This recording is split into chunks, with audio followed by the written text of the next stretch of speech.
Sacerdote en 1955, Apocalipsis indica que el falso profeta será un papa falso mientras la silla papal está vacante y la iglesia parece destruida. Por este hallazgo, estamos en deuda con la bloguera resignacionista Amba Arnhart, quien publicó un extracto abreviado del mismo pasaje. En 1955, el P. Herman Kramer, 1884 a 1976, sacerdote diocesano de Sioux City, Iowa, publicó un trabajo llamado El Libro del Destino, que es una explicación del Apocalipsis, el último libro de la Santa Biblia, también conocido como Apocalipsis. El Libro del Destino lleva un nihil obstate imprimatur dado el 26 de enero de 1956.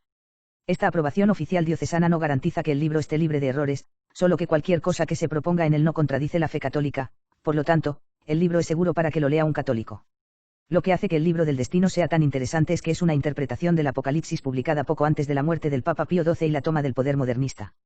Es decir, el P. Kramer pudo extraer de todas las investigaciones y conocimientos sobre este último libro de la Biblia que se había recopilado y puesto a disposición hasta ese momento, y sin embargo, su trabajo no estaba contaminado de ninguna manera por la religión modernista del Nahaba sordo que estaba a punto de desaparecer. Se introducirá unos pocos años después. En el extracto queremos compartir del P. En la interpretación de Kramer, el autor está comentando Apocalipsis 13, 11 a 12.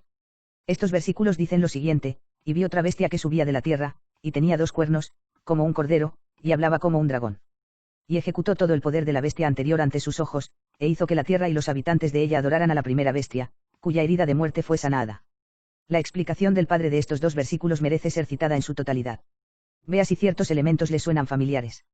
Versículo 11. En la visión del vidente aparece ahora una segunda bestia que se eleva de la tierra, tiene 2 cuernos como un cordero pero habla como un dragón.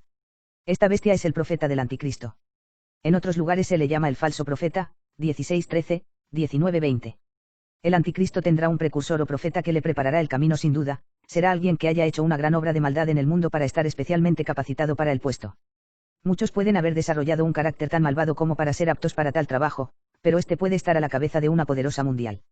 Satanás no sabrá de antemano el tiempo de estos eventos, como tampoco sabrá cuándo será expulsado de la iglesia.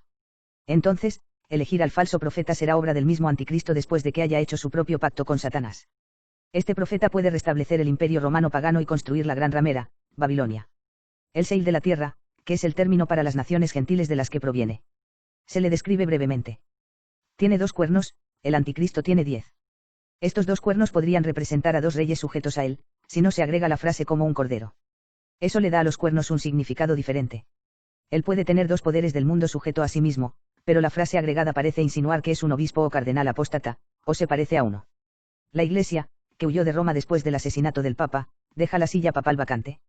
Este falso profeta posiblemente a instancias del anticristo usurpa la supremacía papal y se propone como emperador de Roma. Su supuesta autoridad espiritual y supremacía sobre la Iglesia le haría parecerse al obispo de Roma, y su regencia temporal sobre el imperio restablecido lo convertiría en emperador de Roma. Sería Pontifex Maximus, un título de emperadores romanos paganos, con suprema autoridad espiritual y temporal.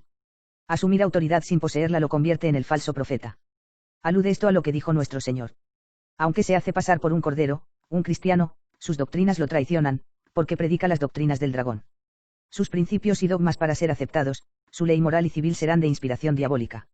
Quizás sea el comunismo o el simple paganismo idólatra, comprenderá la adoración al emperador y al diablo junto con la persecución de los verdaderos creyentes. Lo reconocerán de inmediato como un impostor y no se dejarán engañar. Estará aliado con las potencias mundiales anticristianas y adoptará sus principios de gobierno y derecho civil. Como jefe espiritual de su imperio, puede declarar que es traición contra el Estado aceptar el cristianismo o la ley moral de Dios. Evidentemente, hará en su propio imperio lo que el anticristo hará en el suyo, quien, como escribe Daniel, se creerá capaz de cambiar los tiempos y las leyes. Versículo 12. El anticristo dotará al falso profeta con su propio poder y autoridad satánica, quien luego la ejercerá en presencia de su maestro.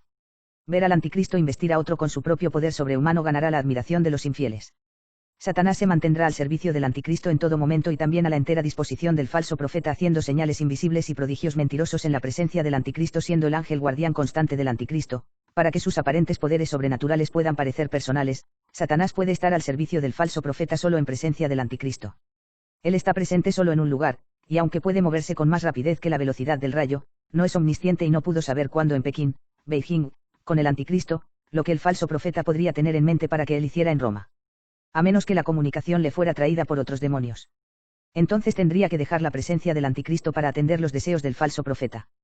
Entonces, el poder del anticristo se suspendería y la vida encantada que poseería bajo la tutela de Satanás estaría en peligro. Por lo tanto, el falso profeta solo podrá realizar sus signos en presencia del anticristo, quien así ganará fácilmente a los judíos anticristianos y será proclamado por ellos como los mesías largamente esperados. Sus señales ganarán credibilidad entre todos los infieles que han sido o serán infieles a la Iglesia. El falso profeta ejercerá su poder prestado para el honor y la gloria del anticristo y persuadirá a todos los infieles, apóstatas y naciones apóstatas para que lo adoren y adoren. Y el anticristo apoyará a su profeta y lo asegurará en su imperio. Una de las principales razones por las que la gente aceptará al anticristo es la curación de la herida de muerte de una cabeza de la bestia. Esa única cabeza es el antiguo paganismo romano, que será restaurado por el falso profeta a través del poder del anticristo. Esto parece ubicar la capital del profeta en Roma, haría posible un cumplimiento literal de las profecías de los capítulos 17 y 18. En el capítulo 17, la bestia lleva a la mujer escarlata, mostrando el restablecimiento del imperio pagano hecho posible por su poder. El pacto entre el anticristo y su profeta probablemente estipulará la sumisión de todas las personas en el imperio restaurado al primero, el reconocimiento de su divinidad y la aceptación de sus doctrinas y moralidad. El imperio no será tan grande como antes, porque el imperio del anticristo ocupará parte del territorio del antiguo imperio.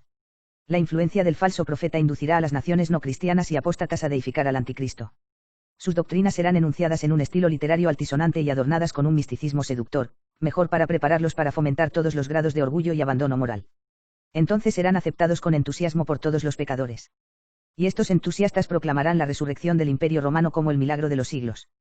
La Iglesia está derrotada. Se abolió el papado.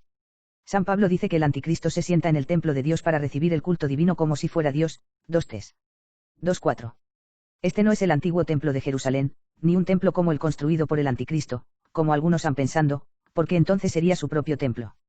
En el capítulo 11, 1 y 19, se muestra que este templo es una iglesia católica, posiblemente una de las iglesias de Jerusalén o de San Pedro en Roma, que es la iglesia más grande del mundo y es en el sentido pleno el templo de Dios. Si el anticristo fuera en persona a ese gran templo para recibir la adoración de sus seguidores, el falso profeta cumpliría su misión eminentemente. La capital del anticristo estará en Jerusalén hasta la resurrección de los dos testigos. Pero si los pueblos fuera de su capital nunca lo vieran, su poder e influencia seguirían siendo muy limitados. Seguramente viajará de un país a otro para mostrarse, enseñar sus doctrinas, realizar sus milagros mentirosos, establecer su imperio y ser adorado por sus devotos. Al aparecer personalmente en todas las ciudades principales de su imperio, persuadirá a los malvados para que movilicen grandes ejércitos que le permitan aplastar a las naciones que se le oponen. Rev. Hermann Bernard F. Leonard Kramer, El libro del destino, una declaración abierta de las profecías auténticas e inspiradas del Antiguo y Nuevo Testamento, Belleville, Hill, Bucklar Publishing Company, 1955, reimpreso por Tam Books, 1975, Pax 318-321. Claramente, el Apocalipsis es un libro misterioso y desconcertante. Nos corresponde a los católicos no perder el tiempo tratando desesperadamente de desentrañar todas las profecías crípticas que contiene, especialmente si esto se intenta por vanidad o curiosidad. De hecho, debemos estar en guardia contra la obsesión con la profecía del fin de los tiempos, como trágicamente hacen algunas personas, poniendo erróneamente el conocimiento por encima de la caridad, cf. 1 Co 13, 2. Al mismo tiempo, un estudio prudente y modesto de este tema puede ser muy beneficioso, ya que también pertenece a la santa fe revelada por Dios. El pasaje citado por el P. Kramer es muy instructivo. Aunque nadie podría afirmar seriamente que coincide completamente con lo que ha sucedido hasta ahora, recuerde, es una interpretación y puede que no sea del todo precisa, definitivamente hay semejanzas asombrosas con nuestra situación actual. Por ejemplo, el falso profeta es probablemente alguien que al menos se parece a un obispo o cardenal apóstata. Sabemos que Jorge Bergoglio, Papa Francisco, nunca fue un obispo o cardenal válido, pero parecía serlo.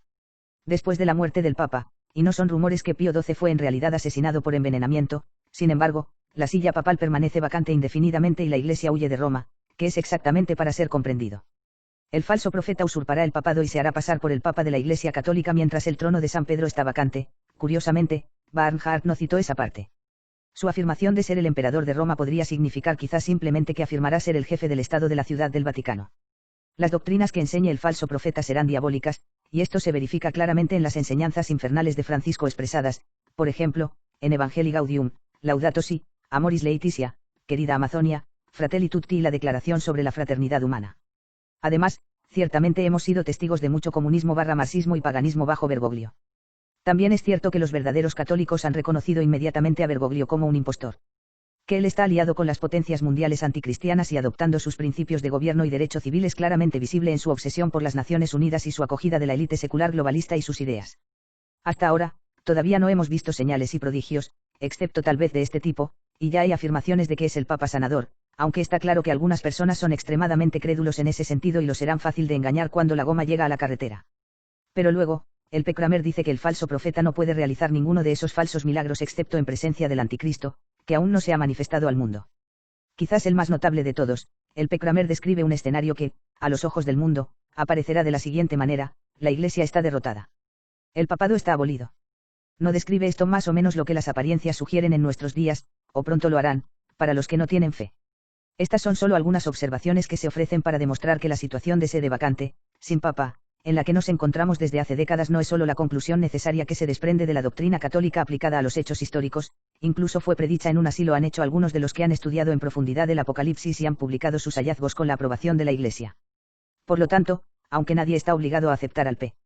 La interpretación de Kramer per se como enteramente exacta, el punto es que es un punto de vista posible y aceptable, uno totalmente compatible con la doctrina tradicional de la Iglesia, que no está completamente contaminado por las doctrinas o desarrollos históricos de la Iglesia del Vaticano II. Algunas observaciones sobre la persona del P. Kramer, tomado de la propaganda biográfica que se encuentra en el libro, está en orden. Se desempeñó como sacerdote en la diócesis de Sioux City durante 40 años en varios cargos, incluido un periodo de 2 años como canciller y 37 años como pastor. Actualmente está jubilado, 1975, y reside en Oakland, California. El padre Kramer aprendió a leer y escribir 7 idiomas.